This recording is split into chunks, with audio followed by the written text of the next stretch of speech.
Hey everybody, it's Dr. Jason Piken. Welcome to another episode of the Digestion Diaries. What we're going to be talking today about is intermittent fasting. I've mentioned intermittent fasting in a lot of other videos, and really what I wanted to do today is pick apart why I do it, why you should try it, and why it's a benefit to the body, why it's healthy, why it's easy, why it's going to be a benefit to so many people out there. So first, why? Why should you fast? Why should you skip meals? Originally in the book I wrote last year, Better, 11 Simple Habits to Improve Your Life, I forgot the title there for a second, I spoke about the benefits of eating frequently. And for some people, that is the right thing to do. I spoke about eating four meals a day at the minimum. And some people, it would be better to eat 5 or 6 meals a day. I spoke about eating breakfast the first hour that you woke up, maybe even earlier. And that's because that's how I lived. And I taught people these tenets of nutrition for many years and got great results. Anything from weight loss to digestive problems getting better. Basically, it helps so many people, but there were some people it didn't help. And you know what? And after years of living like that, eating 4 to 8 times a day sometimes, grazing, I wound up having more bloat. Now, there are a lot of reasons for bloat, but since I am prone to digestive problems because of my history, and you can watch other videos for that, I'm always experimenting with what other people are doing to find out if it's an improvement to my lifestyle and can it help my patients.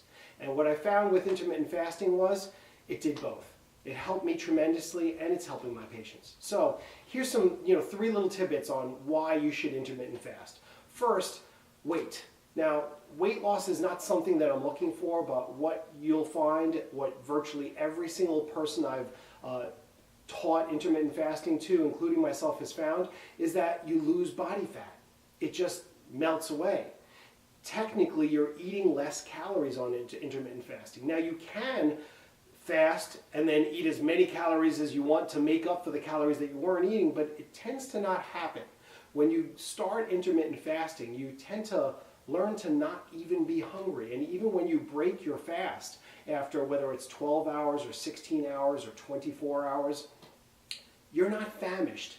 You just need to eat what you want to eat. So basically, intermittent fasting allowed me to control my hunger much better than dieting or portion control or just eating the right foods. So there's a weight loss benefit for most people. There's a blood sugar handling benefit. About 70% of this country has a blood sugar handling problem. Now, it's only about 1/3 that have been diagnosed as diabetes, and that's a tremendous amount. And luckily, those numbers have just started to turn the other way and go down. But we still have a tremendous population of people that are overweight and have trouble handling sugar. They may be diabetic. They may just have trouble handling sugar like I did.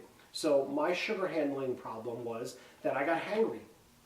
You know what hangry is? Hungry, angry. So if I didn't eat within 3 hours of my last meal, I would just kind of get shaky, jittery, angry, irritable. And so I remember on some long car rides that my wife would have to hide nuts in her purse because if she saw me getting irritable, she'd have to feed me secretly so I wouldn't blow up.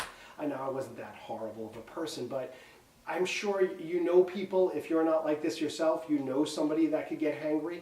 And what hangriness comes from is a genetic predisposition towards diabetes or blood sugar handling problems. Maybe years of having big gulps and fast food before you switched over to being healthy. Or maybe you're still eating crap now. And maybe you're just so used to eating sugary and starchy foods, breads and pastas all the time, that your blood sugar goes up and down like these big gigantic waves. And basically what your blood sugar is supposed to do is slowly go up and down throughout the day like this. So what intermittent fasting has done for me, and what I've seen it do for a lot of other people, is stabilize blood sugar by basically almost exercising your blood sugar system. So what you're doing is you're allowing your blood sugar to be challenged, getting low, and then you're resisting the urge to feed yourself. Not till you get dizzy and pass out. And if you're on insulin, if you're on diabetes medication, if you're on any type of medication where you have to eat for some reason, you don't intermittent fast. You got to use some common sense here. But for the vast majority of people that are going to be watching this, that are not dealing with a serious disease, that do not have to eat every 2 to 3 hours, what I'm going to say to you is that if you challenge that hunger and push it to longer and longer periods of time, within reason, I'll get into the details later, then what you'll do is you'll be a better eater.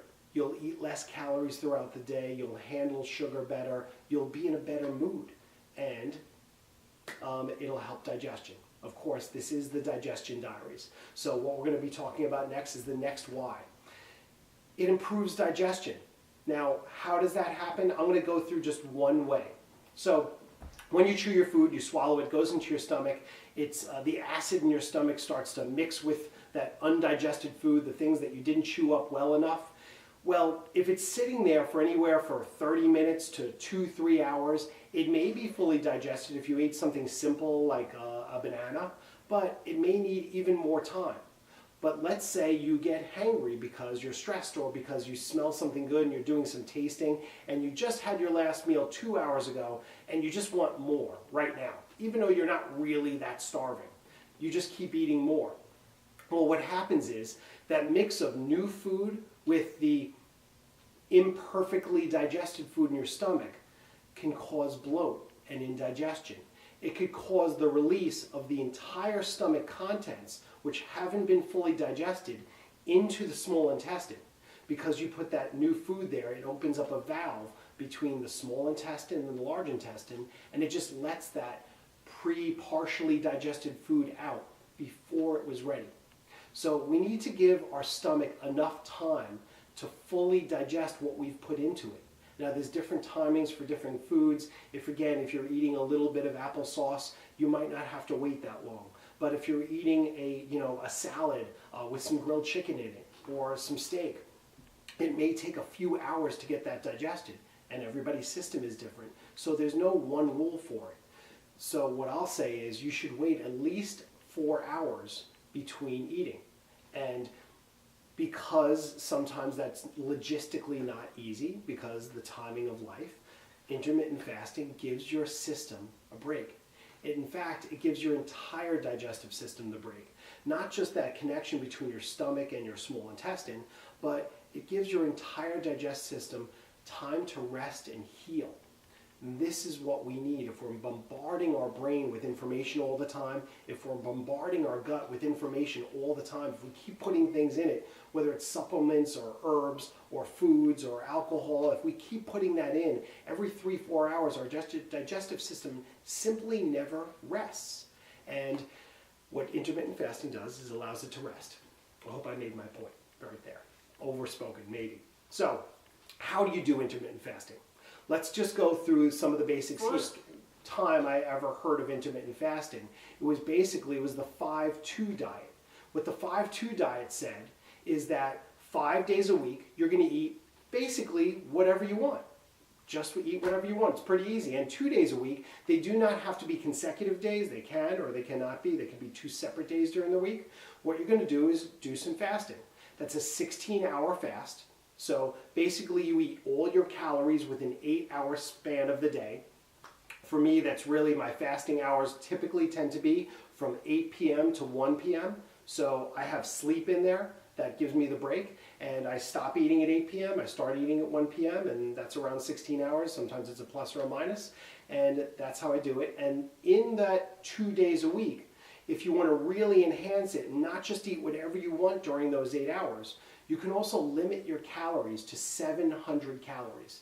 Again, lots of different ways to get 700 calories. I find one of the best ways, if you can tolerate salads, again, if you're not fiber sensitive, you have a salad with some little bit of grilled chicken, you have some vegetables later for dinner, and that's it. Maybe a little tiny bit of fat, but it's a small amount of protein, small amount of fat, lots of veggies, very little fruit, and you're probably not going to go over 700 calories in 2 meals if you eat that way. And you can look up tons of different apps online to find out how to get an exact 700 calories. But if you do a 5 days normal eating, 2 days fasting, those 2 days, 700 calories, that's a great plan to get all the benefits. Now, you don't even have to do those 700 calories. When I started intermittent fasting, I didn't count calories. And to be honest with you, I'm not looking to lose weight, so I still don't count calories.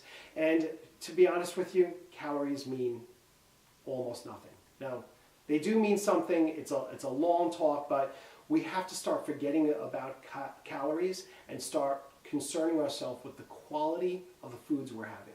So all I'm going to say, if you're going to start with the 5-2, 5 days normal eating, 2 days fasting with the timing, and kind of eat what you want. Just make it really healthy. Just make it mostly vegetables, and then you don't have to worry.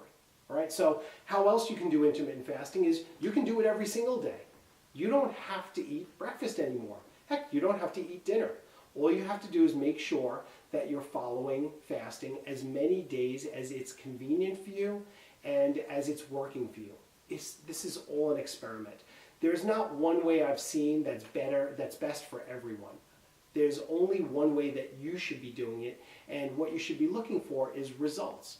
What you should be looking for is improved energy, less bloating, better blood sugar handling, less hangriness, and you just basically feel good about yourself.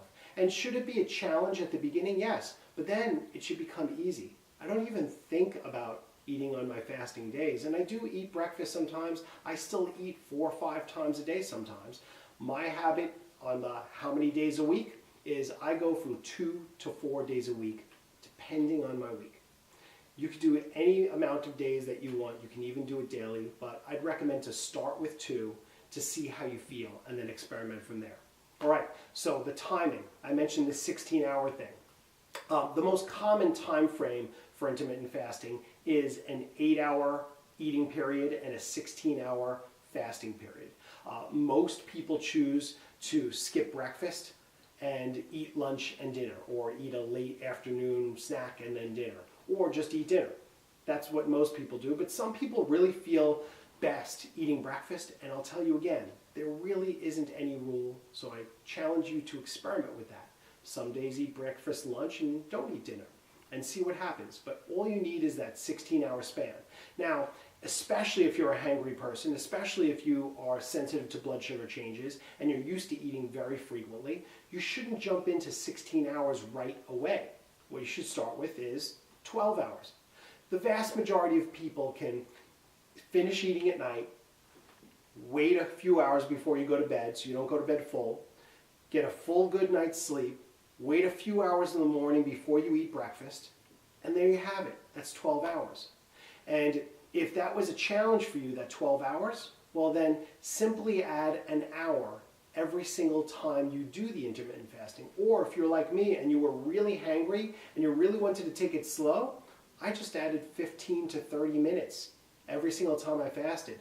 It took me about 3 months to go from a 12-hour fast to a 16-hour fast because I was only doing it 2 days a week, and I upped my fasting time incrementally. But what happened is, eventually I find myself going 24 hours sometimes and barely being hungry. The key to that is distraction. First, distraction with water, distraction with coffee. You can have as many liquids as you want, as long as there's no protein, there's no fat in those liquids. You can have as many liquids as you want. You can even have an herbal tea, and as long as it has no calories, there's no pieces in it, there's no chai pieces floating around in there, then you won't get an insulin response and you're not breaking your fast. So I have black coffee in the morning.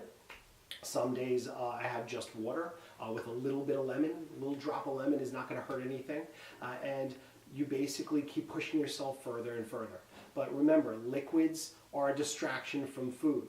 What else is a distraction from food?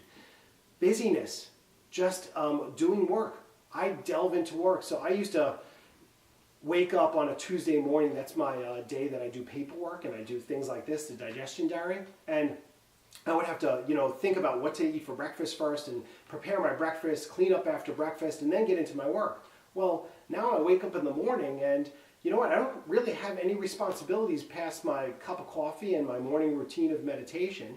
So I just get right to it. And I find out that I'm a lot more productive.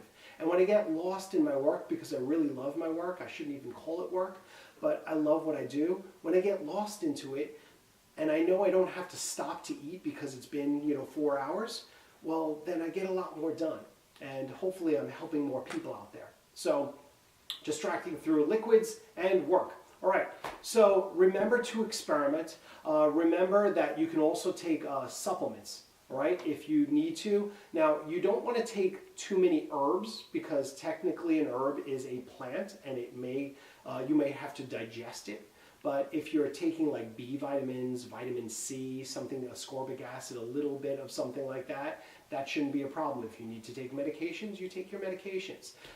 Again, I want you to experiment and play with it. I'm going to have the notes below this. I hopefully went over a lot of the things that I teach my patients over and over again on the basics of intermittent fasting. And what I really hope that you do, if you have especially a medical condition, is that you work with a coach, work with a nutritionist, work with your doctor that's been experienced with intermittent fasting and that can help you figure out what the right type is for you. I know I took a lot of time there, but there was a lot of information I wanted to get to you. I hope all that helps, and please experiment with not eating. Have a great day.